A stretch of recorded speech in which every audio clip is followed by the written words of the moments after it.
It feels so good to kick off 2021 with a brand new studio setup. I hope you guys enjoy the new setup as much as I do. I feel like it's really going to fit into just the aesthetic of all of the topics I am looking to talk about on this channel this year. 2020 was a year where I just experienced a lot of growth that I never thought would happen on the channel, and I kind of lost sight of the original vision of what this channel was supposed to be: photography, tech, filmmaking, the whole 9 yards, and it ended up just having a color grading focus. So in 2021, one of my goals is to really revive that original mission of this channel, and that is why we are going to be talking about the topic of this video today. It has been 6 years since I have owned an iPhone, and I have recently sold my Galaxy S10 Plus in favor of the iPhone 11 Pro Max, and I would like to talk to you guys today about my experience coming back to Apple, why I left Apple in 2014, why I left Android in 2020, and my thoughts on the current state of the smartphone industry and what that means for you as a consumer.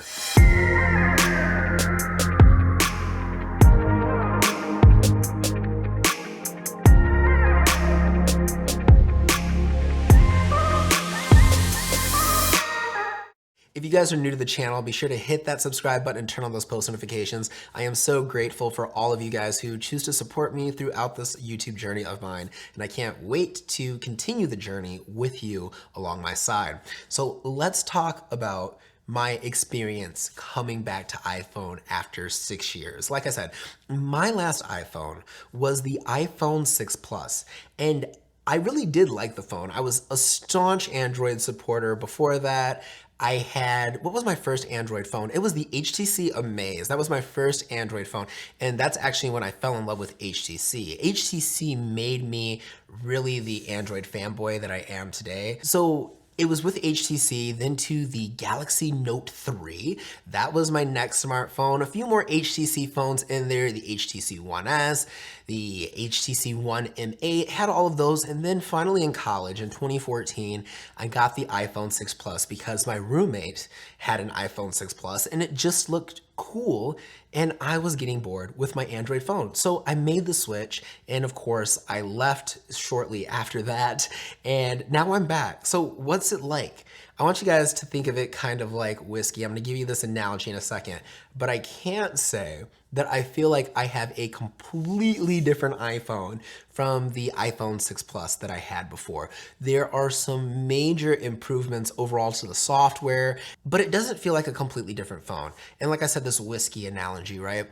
When you age whiskey, it doesn't change the fact that it's still the same whiskey in the bottle. It's just gotten better with age. And this is something I really applaud Apple for, because they, although seem very stale sometimes with respect to their innovation, they do really want to create a good, solid product. And I believe that's the goal of every manufacturer, but because they focus so much on just a specific line of phone and don't continue making different versions of different phones, like, Samsung has 6 different codename phones out there, while Apple has one phone that's just in a few different variations, but overall running off of similar components, similar specs, and they've really taken the time to masterfully craft their operating system and optimize it so that it works well. So that's one of the things that I am enjoying coming back. The look of the smartphone has always been one of the things that has really drawn me to the iPhone. I love the sleek design, and it's not to say that most phones out there don't have that design. I do know that going to an iPhone, I am coming to a more fragile phone.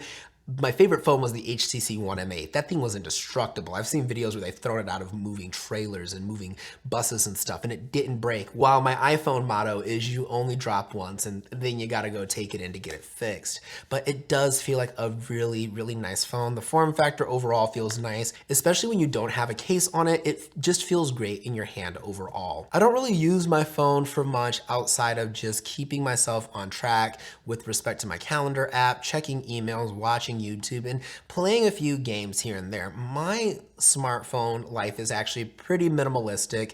I just don't tend to really dive into the App Store. But speaking of the App Store, I think that's something else that really has been a nice experience coming back to the iPhone. Now, I don't think the Google Play Store is inferior in any way.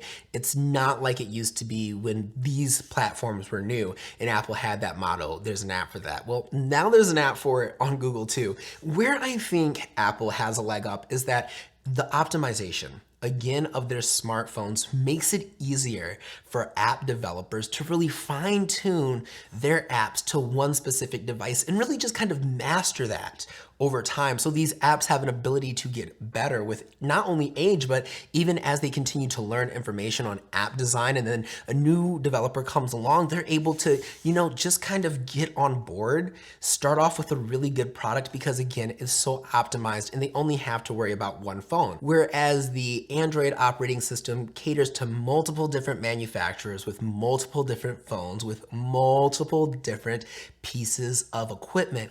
And so it's the optimization that I'm really loving coming back. Even apps like TikTok and Snapchat, they have a reputation on Android of having horrible camera quality, but it's not that the camera quality is horrible, it's just that the apps are more optimized specifically for the iPhone camera, because the app developers don't have to worry about optimizing it for the S10 Plus camera, the S9 Plus camera, the S8 Plus camera, which are all different cameras, as well as HTC cameras, Motorola cameras, LG cameras. You get the point.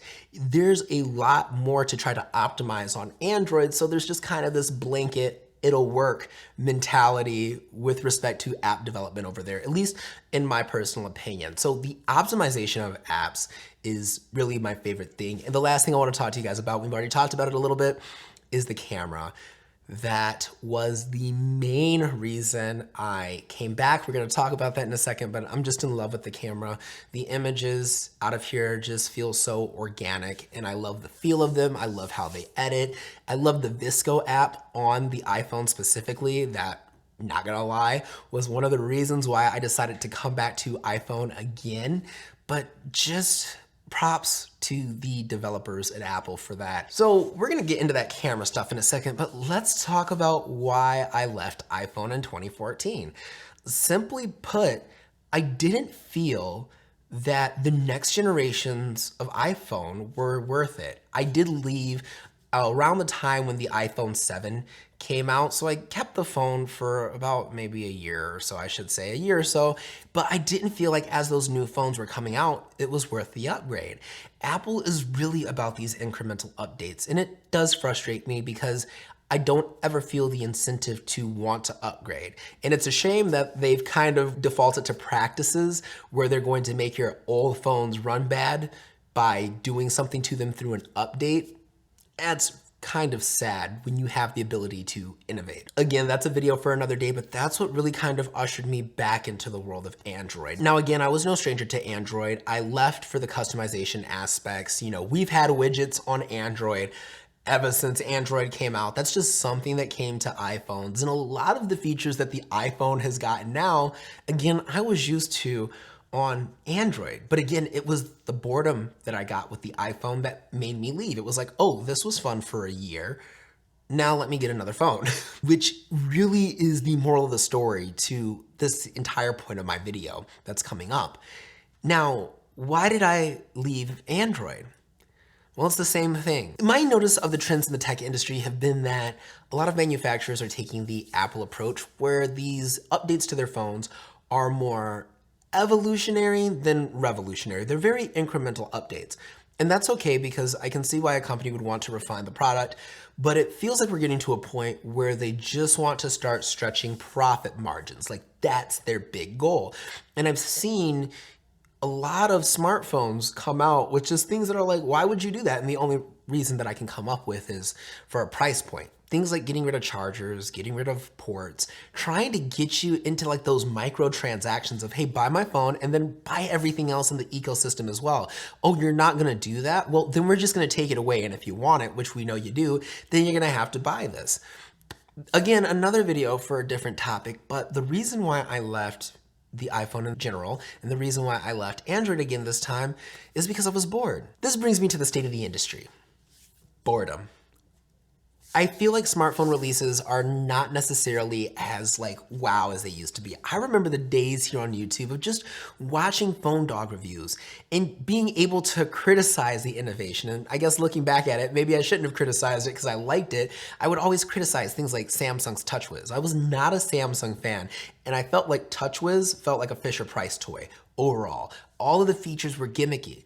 But it was so cool to see that, although these things were first generation technology, a lot of these things you can't find on the phone anymore. Like the gestures and stuff like that, some of them are still there, but there were tons on the Galaxy S3 that are just gone on the Galaxy S10 Plus. If that technology would have even been refined and brought back up to life, and correct me if I'm wrong in the comments section, I could have just not have looked through my phone's menu system good enough over the 2 years I had my Samsung phones, which also speaks to my point. If I couldn't find the features, then they're not really there. You get the point of what I'm saying, right? But again, these micro updates with phones, which I feel like started in the tech industry with the iPhone 4S, and then all these other smartphone manufacturers adopted it, I would love to see more innovation. But this is a good thing for you. And why is this a good thing for you, you may ask? Because this means that if you are a brand loyalist, right? If you are team Android or team iPhone, right now is the perfect time to switch to the dark side and experience something fresh, quote unquote dark side. Why? Because you're not gonna miss out. I can tell you that right now. After 6 iPhones, I don't feel like I'm missing out on anything, but it is refreshing just to have a new phone. And for those of us who are tech enthusiasts possibly watching this video, or just anybody, if you get bored with technology, then now's the perfect time to switch, because I can promise you, this year really was the exception because of 5G, which is the only reason why maybe I regret not waiting until the 12 Pro came out. I can tell you right now, if the 12 Pro came out and it still had 4G LTE, I would have kept the 11 anyway without any sense of regret. And I can say that too with the past generation of Android phones with respect to Samsung. Can't speak on other carriers, but I can speak about Samsung. It's just you're not missing out on much. So if you are looking to reinvigorate just some passion for tech or just lose the boredom that you have with your smartphone, right now is the perfect time in the industry. And hopefully somebody at some smartphone company, I'm sure they won't, but if they heard this, the message I would want them to take away from this is start pushing the boundaries again. Start pushing barriers outside of things like foldable phones. Like that will be cool to see when they actually take on the industry, but start pushing the software innovations again as you did, because that's what really made each and every phone that came out feel exciting. And that's something that I feel like was really specific to just the Android era. And you guys kind of got a taste of that. If you're an iPhone user, you got a taste of it with the new widgets, but you see how cool it was, how it just felt different.